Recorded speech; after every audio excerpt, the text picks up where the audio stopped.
বহুতো ছাত্ৰ-ছাত্ৰীয়ে সুধি আছিলে যে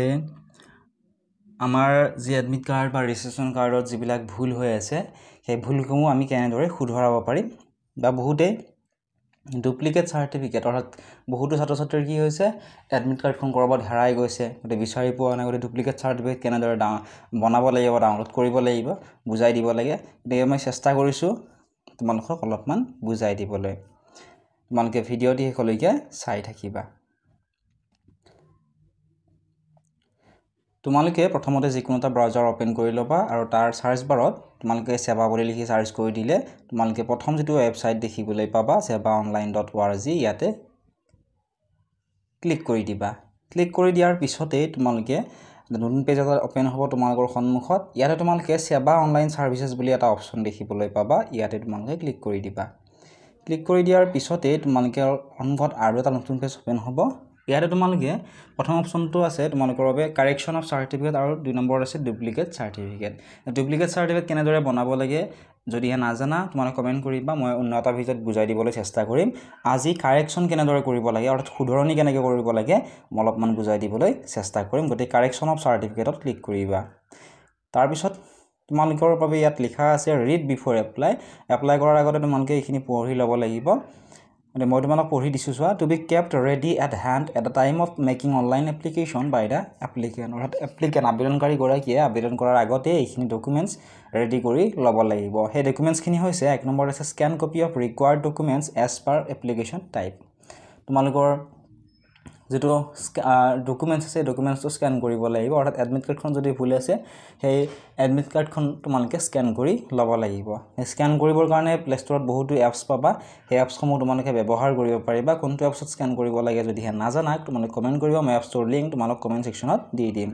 দুই নম্বৰত আছে roll and number of the HSLC HM examination appeared with academic year and registration number তোমালোকৰ যেটো পৰীক্ষাৰ ৰোল আৰু নাম্বাৰ আছিল হেতু দিব লাগিব লগতে তোমালোকে কিমান চনত পৰীক্ষাটো দিছিলা তোমালোকৰ যে ৰেজিষ্ট্ৰেশ্যন নাম্বাৰ আছিল সেই ৰেজিষ্ট্ৰেশ্যন নাম্বাৰটোৰ প্ৰয়োজন হ'ব এইখিনি তোমালোকে ৰেডি কৰি ৰাখিব লাগিব 3 নম্বৰত আছে details of debit credit card or net banking for making online payment তোমালোকে বহুতে সুধি আছিল যে পইচা পে কৰিব লাগিব নেকি নিশ্চয় পইচা পে কৰিব লাগিব এটো ফ্ৰী সাৰ্ভিস নহয় তোমালোকে কিমান পইচা পে কৰিব লাগিব হেখৰ ফালে মই তোমালোকক জনাম ভিডিঅ'টো চাই থাকা পইচাসমূহ তোমালোকে গুগল পে পেটিএম আদিৰ সহায়ত তোমালোকে পে কৰিব পাৰিবা 4 নম্বৰ আছে mobile number of the applicant for any correspondence and SMS update আৰু তোমালোকক এটা মোবাইল নম্বৰৰ প্ৰয়োজন হ'ব সেই মোবাইল নম্বৰত তোমালোকে আপডেটসমূহ পাই থাকিবা 5 নম্বৰ আছে name and address of the school হোৱেৰ studied last তোমালোকে যিখন স্কুলত ইয়াৰ আগতে পঢ়িছিলা সেই স্কুলখনৰ নাম আৰু এড্ৰেছটো তোমালোকক প্ৰয়োজন হ'ব 6 নম্বৰত আছে fee can be paid either by online mode of payment or also by challan available at the Assam cooperative apex banks limited Bamunimaidam branch attach to Seva building তোমালোকে অনলাইনৰ সহায়ত পে কৰিব পাৰিবা বা তোমালোকে এপেক্স বেংকত গৈও তোমালোকে পইচাটো পে কৰিব পাৰিবা নেক্সট আছে হাউ টু এপ্লাই এনেকৈ এপ্লাই কৰিব লাগিব গতিকে এইখিনি তোমালোকে নিজেই পঢ়ি ল'বা বহুত বেছি দীঘলীয়া হ'ব গোটেইখিনি বুজাই দি থাকিলে দুই নম্বৰটো মই তোমালোকক এপ্লাই কৰি দেখুৱাই দিলে তোমালোকে বুজি পাবা তলৰ ফালে অপচন আছে সোৱা এপ্লাই ফৰ কাৰেকচন ইয়াতে ক্লিক কৰিবা ক্লিক কৰিলে অলপ সময় ওয়েট কৰিবা ওয়েট কৰাৰ পিছত আকৌ এটা নতুন পেজ তোমালোকৰ সন্মুখত ওপেন হ'ব তাৰ পিছত তোমালোকে আৰু তলৰ ফালে অলপমান স্ক্ৰল কৰিবা ইয়াত লিখা আছে e form for correction of documents ইয়াৰে তোমালোকৰ যিখন ধৰা এডমিট কাৰ্ডখনতে ভুল আছে সেই এডমিট কাৰ্ডখনত চাই ভুলে থাকক এডমিট কাৰ্ডখনত চাই গোটেইখিনি ডকুমেন্টস তোমালোকে এডমিট কাৰ্ডখনৰ মতে ইয়াতে দি দিব লাগিব এক নম্বৰত আছে নেম অফ দা ক্যান্ডিডেট তোমাৰ নামটো লিখিব লাগিব দুই নম্বৰত আছে name of date of birth তোমালোকৰ জন্মৰ চনটো দিব লাগিব 3 নম্বৰ আছে ফাদাৰ্স নেম 4 নম্বৰত মাদাৰ্স নেম দেউতা আৰু মাৰ নাম লিখিবা 5 নম্বৰত আছে ইয়াৰ অফ ৰেজিষ্ট্ৰেশ্যন কিমান চনত ৰেজিষ্ট্ৰেশ্যন কৰিছিলা 6 নম্বৰত দিব লাগিব ৰেজিষ্ট্ৰেশ্যন নাম্বাৰটো 7 নম্বৰত আছে ইয়াৰ অফ এক্সামিনেশ্যন কিমান চনত আপোনালোকে পৰীক্ষা দিছিলা ইয়াতে মই ধৰা মই 2022 সিলেক্ট কৰি দিলো তাৰ পিছত তোমালোকে 8 নম্বৰত তোমালোকৰ আহি যাব HSLC বুলি 9 নম্বৰত তোমালোকে ৰোল আৰু 10 নম্বৰত তোমালোকে নাম্বাৰটো দিব লাগিব এডমিট কাৰ্ডখনত ৰোল আৰু নাম্বাৰটো পাবা তাৰ পিছত 11 নম্বৰ আছে name of the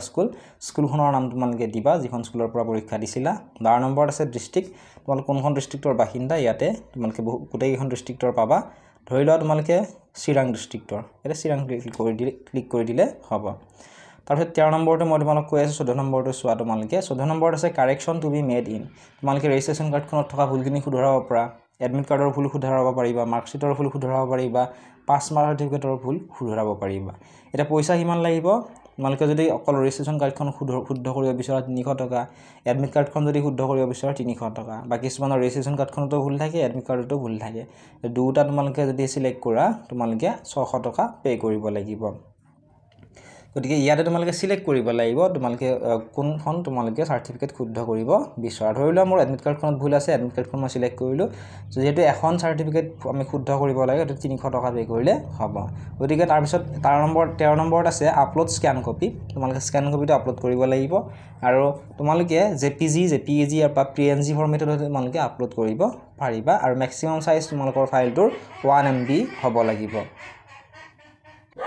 Next is please fill only the required fields that needs to be selected below. ইয়াতে প্ৰথমতে আছে particulars of the candidate, তাৰপিছত আছে record in my document as, তাৰপিছত আছে to be corrected as। অৰ্থাৎ ইয়াতে তোমালোকে যিটো তোমালোকৰ ভুল হৈ আছে, যদি তোমালোকৰ নামটো ভুল হৈ আছে বা দেউতাৰ নামটো ভুল হৈ আছে, যিটো তোমালোকৰ ভুল হৈ আছে ভুল হোৱা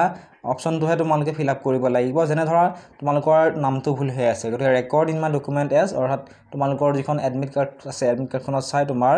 ভুলকৈ থকা নামটো লিখি দিব লাগিব আৰু টু বি কাৰেক্টেড এজত তোমালোকৰ যিটো শুদ্ধ আছে সেই শুদ্ধ নামটো দিব লাগিব। গতিকে যিটো ভুল হৈ আছে সেইটো তোমালোকে লিখিব লাগিব। কিছুমানৰ মিডিয়ামটো ভুল হৈ থাকে, যেনে ধৰা তোমালোকৰ অসমীয়া মিডিয়ামৰ ষ্টুডেণ্ট কিন্তু ইংলিছ মিডিয়াম আহি যায়। ধৰি লোৱা এনেকৈ ইংলিছটো আছে, ইংলিছ সিলেক্ট কৰিলা, to be record in my document as, ডকুমেণ্টত ইংলিছ বুলি আছে কিন্তু হ'ব লাগিছিল আমাৰ Asomiya medium. To be corrected এজৰ তলত তোমালোকে সিলেক্ট মিডিয়ামত আছামিজ তোমালোকে সিলেক্ট কৰিবা। বহুতৰে একো ফটোখন ভুল হৈ থাকে, ফটোখন বেলেগৰ ফটো লগোৱা থাকে, এডমিট কাৰ্ডখন কেনেকৈ আহি যায়, কিছুমানৰ সিগনেচাৰটো বেলেগৰ সিগনেচাৰ আহি যায়, গতিকে সেইসমূহো তোমালোকে চেঞ্জ কৰিব পাৰিবা। ইয়াতে কেৱল তোমালোকে টিক মাৰ্ক দিব লাগিব, ঠিক আছে। তাৰপিছত আদাৰ্ছ ইফ এনি, যদিহে তোমালোকে অন্য কিবা চেঞ্জ কৰিব বিচৰা ইয়াতে তোমালোকে খালী বক্সত লিখি দিব লাগিব। এতিয়া বহুতেই সুধি আছিলে আগৰ ভিডিঅ'সমূহত যে ফটো যদি আমি চেঞ্জ কৰিব বিচাৰোঁ আমি আমাৰ যিখন ফটো সেইখন আমি ক'ত আপলোড কৰিম, অপশ্যনচোন নাই। গতিকে অপশ্যনসমূহ তোমালোকে ক'ত পাবা মই কৈ আছোঁ, তোমালোকে চাই থাকা। 15 নম্বৰ আছে ভেলিড মোবাইল নাম্বাৰ। তোমালোকে এটা মোবাইল নাম্বাৰ দিব লাগিব, সেই মোবাইল নাম্বাৰটোত তোমালোকে আপডেটসমূহ পাই থাকিবা। As for photo signature sense, please submit one sample of photo signature along with the downloaded application form. তাৰপিছত আছে proceed to payment। ইয়াতে proceed to payment ক্লিক কৰি তোমালোকে পইচাটো পে কৰিব লাগিব। মনত ৰাখিবা পইচা পে কৰিলেহে তোমালোকৰ কাৰেকশ্যন কৰা হ'ব, পইচা যদি পে নকৰা তোমালোকৰ কাৰেকশ্যন কৰা নহয়। আশা কৰিছোঁ ভিডিঅ'টো চাই তোমালোকে অলপমান হ'লেও বুজি পালা। ইয়াৰ ৰিলেটেড আন যদি কিবা সুধিবলগীয়া থাকি গ'ল তোমালোকে কমেণ্ট ছেকশ্যনত কমেণ্ট কৰি সুধিব পাৰিবা।